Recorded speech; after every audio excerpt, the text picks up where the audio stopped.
Hey everyone, so this is my review of Arrow, Season 6, Episode 1, called Fallout. And essentially what this episode is about is that Oliver sort of deals with all the turnout of what happened after the explosion on the island.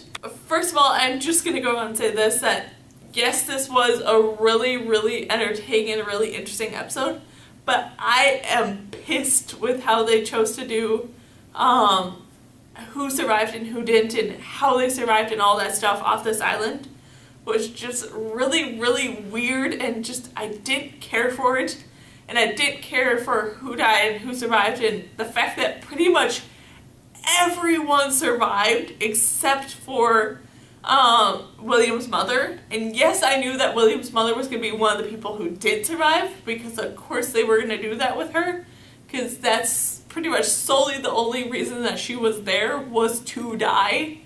But I am not happy that they almost killed off Thea, because of the fact that I'm pretty sure I stated it in the season finale episode for the last season, that if they killed off Thea, then Malcolm Merlyn's whole sacrifice that he did and all that stuff just wouldn't be worth it, and just completely null and void the whole thing of Malcolm Merlyn sacrificing himself to save Thea. To have her then die later this episode just would be completely stupid. And yes, she didn't die, she's in a coma and all this stuff, but essentially she did. So that's just stupid. And yes, I did know that Talia would survive, because they do need Talia al Ghul in the storyline. She's pretty essential to the whole sort of underlying storyline for the Green Arrow and for Batman and all this stuff. So to have her die would be stupid. And just how everyone managed to survive was weird and stupid, where they had Slade Wilson sort of run away from everyone else, which I felt was weird, for them sort of having this bit of a redemption storyline for him to just have him all of a sudden turn on everyone else. It's just weird.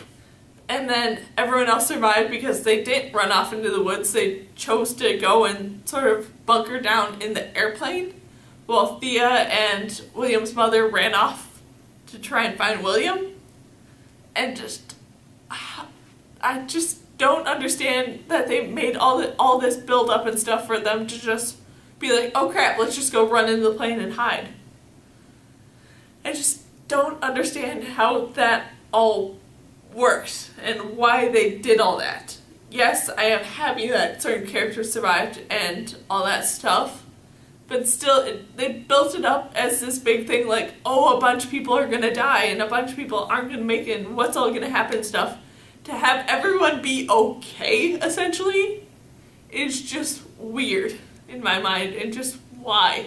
But then after all that, the actual sort of main storyline for this episode, which is that Black Siren's out and about and causing a bunch of problems in Star City, that was interesting with how all that stuff was done. And I didn't much care for the whole sort of storyline around Lance, and to just have Lance be all sad and depressed and stuff because of the fact that it is Laurel, and it doesn't matter that she's from an alternate universe in a second world and all this stuff. It's still her and blah blah.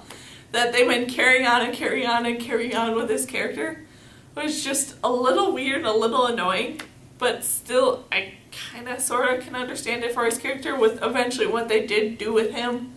That there is still that bit of an emotional tug that I can kind of understand. That yes, she might look and she might essentially be your daughter, even though she's from a second world, she might be your daughter, so shooting her and doing all the stuff that did happen would cause some sort of emotional distress and stuff, so I can kind of understand that. But I just don't understand how he keeps tugging and pulling on these ideas that no matter what, at the end of the day, she's still Laurel. That just isn't true in my mind.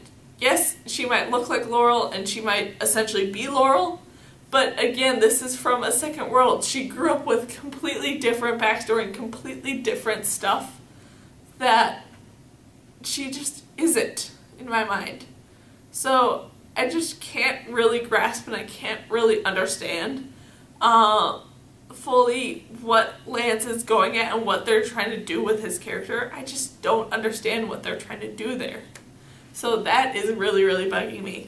And then I am very curious to know what they're doing with Deagle and his whole thing where he's going through a lot of emotional distress, which is causing his aim to be off and causing him to not essentially want to be Spartan anymore, it seems like.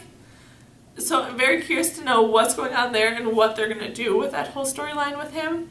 I just kind of can't wait to see what that is. And then this episode was very, very confusing too with what they did with the Black Siren, which is what everyone thought she was going to do and what she is doing, and just all that stuff was just really kind of confusing to follow what was actually going on. And then the big, big reveal at the end of this episode, I kind of can't wait to see what the fallout of that's going to be and how Oliver is going to fix the problem or how he's going to deal with everything now that the public finally knows for absolute sure that Oliver is the Green Arrow. But by this point, after all the different reveals and all the different things of Oliver essentially almost having to come out as the Green Arrow, I feel like it's not that exciting of news because it's happened time and time and time again.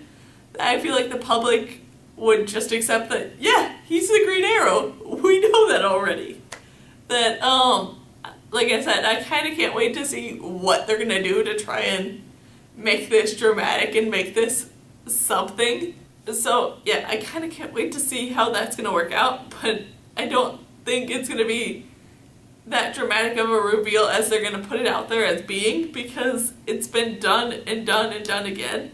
That essentially it shouldn't be a surprise at this point, like I said. But still, yeah, there are moments in this episode that I'm mad at and moments and stuff like that, but still overall, this was a really entertaining and a really interesting episode that I did enjoy a lot. So yeah, that's my review of Arrow, Season 6, Episode 1, called Fallout. So, yeah. Bye!